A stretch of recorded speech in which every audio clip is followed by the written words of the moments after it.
सुप्रभात बच्चों।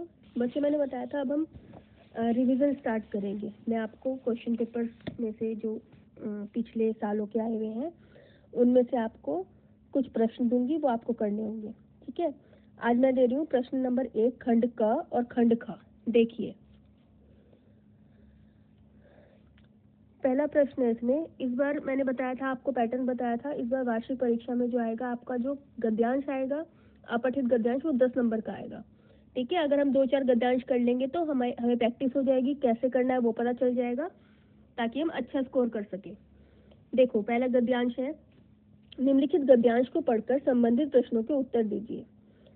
इस कदर बढ़ती अब संस्कृति के घनघोर अंधेरे में मानवता को राह दिखाने के लिए साहित्यिक पत्रिकाओं के जलते हुए मशाल की आवश्यकता होती है, जो अंधकार में भटकते मानव को राह दिखा सके। विशाल बांध और कारखाने निर्मित कर संसार की गहराई नापकर मंगल में पांव रख कर हम विकास के डंके भले ही पीट लें, यदि आदमी को आदमी बनाने की जुगत नहीं कर सकते तो यह विनाश है। बौद्धिकता और भौतिकता की दानवीय शक्ति मानव को निगल जाएगी।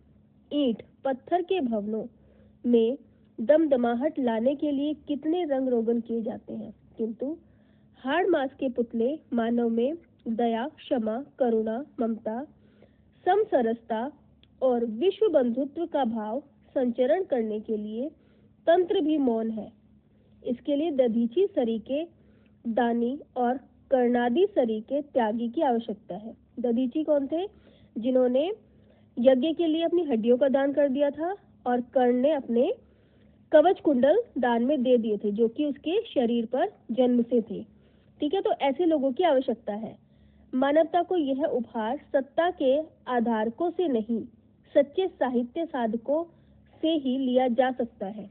जब इतिहास कंदराओं में, कंदरा मतलब गुफाओं में भटक जाता है, राजमार्ग से रक्त स्नान में फिसल जाता है, तब साहित्यकार विथिकाओं में कराहती मनुष्यता की बाह थाम लेता है, और जिन प्रतिमाओं पर समय की धूल पड़ जाती है उसे साहित्यकार ही साफ करता है, संवारता है, सजाता है और उनके गीत गाता है। जबकि साहित्य प्रत्येक युग के लिए समान रूप से आनंददायक होता है और हृदय का स्पंदन एक सा रहता है। उसका रहस्य यह है कि वह हृदय का विषय है। ठीक है, साहित्य के बारे में बताया गया है। तो प्रश्न देखो, पहला प्रश्न है, अवतरण को उचित शीर्षक दीजिए। 1 नंबर का है क्वेश्चन, तो आपको इसका एक टाइटल देना है। दूसरा प्रश्न है, साहित्यिक पत्रिकाओं की आवश्यकता किस लिए होती है, हमें साहित्यिक पत्रिकाएं क्यों पढ़नी चाहिए, उसकी आवश्यकता हमें क्यों होती है। तीसरा प्रश्न है, मानव में कौन कौन से गुण होने चाहिए।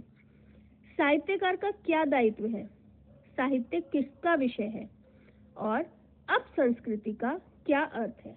ठीक है बच्चों, जितने मार्क्स का क्वेश्चन होगा उसके अकॉर्डिंग ही आपको ये तय करना है कि आपको कितना बड़ा इसको लिखना है। 2 नंबर का क्वेश्चन है तो आप थोड़ा बड़ा लिखेंगे, 1 नंबर का क्वेश्चन आप 2 लाइन में कंप्लीट कर सकते हैं।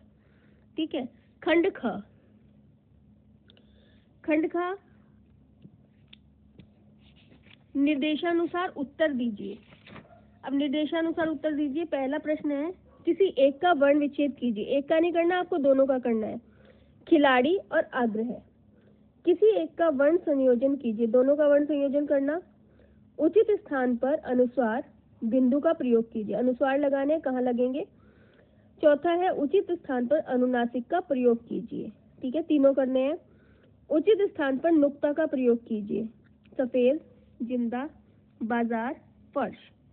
पूर्वार्ध या सहानुभूति में से उपसर्ग और मूल शब्द अलग करके लिखिए। नेक्स्ट है, उद और दुर उपसर्ग से 2 शब्द बनाइए, और इया और वान प्रत्यय से 2 शब्द बनाइए। ये आपको खंड क और खंड ख करना है। ठीक है बच्चों, कल तक ये वर्क सबमिट करेंगे सभी बच्चे। ठीक है, ओके, थैंक यू।